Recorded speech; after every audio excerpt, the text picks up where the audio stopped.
ఇక ఆదిలాబాద్ వెళ్దాం. ఆదిలాబాద్లో చలి తీవ్రతకు సంబంధించి మరింత సమాచారాన్ని మా కరెస్పాండెంట్ మాంతయ్య అందిస్తారు.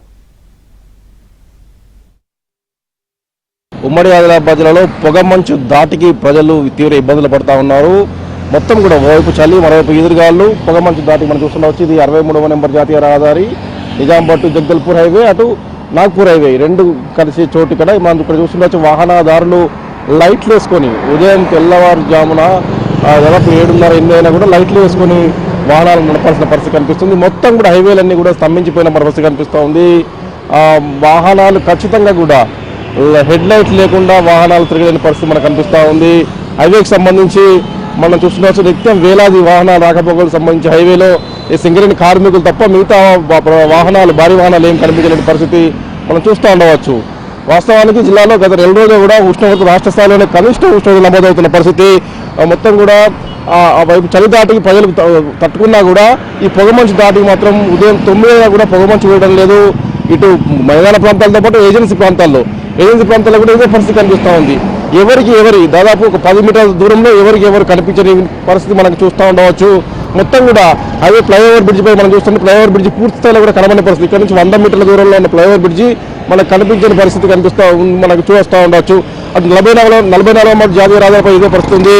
ఆదిలాబాద్, నిర్మల్ టు ఆదిలాబాద్ వైపు మొత్తం కూడా ఎక్కడెక్కడ వాహనాలు నిలిపివేసి వాహనదారులు ఏదైతే పొగమంచు వెళ్ళేదాకా వేచి చూసిన పరిస్థితి కనిపిస్తుంది. పొగమంచు దాటికి పంట పొలాలు, పంట చేలు దెబ్బతింటున్నాయి. మరియు ప్రజలు ఈ విధంగా రవాణా సందర్భంగా కూడా ఇబ్బందులు పాలవుతున్న పరిస్థితి కనిపిస్తుంది. వాహనాలు ఇవి కూడా ముందుకు తగలేని పరిస్థితి.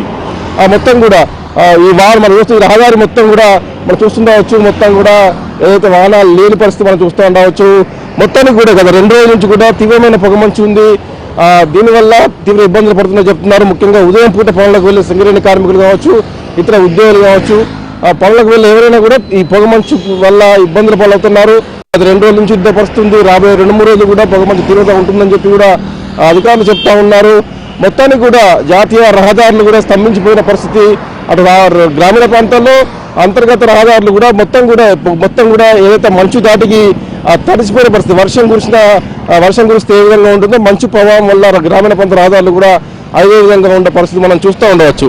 మొత్తానికి కూడా ఈ పరిస్థితుల్లో వైపు ఎదురుగాళ్ళు, మరోవైపు చలి, ఇటు పొగమంచు కారణంగా పిల్లలు, వృద్ధులు జాగ్రత్తలు పాటించాలని చెప్పి అధికారులు సూచిస్తూ ఉన్నారు. మొత్తానికి కూడా ఎప్పుడు లేని విధంగా పొగమంచు అనేది ఇప్పుడు ప్రజలను తీవ్ర ఇబ్బందులకు గురి చేస్తూ ఉంది.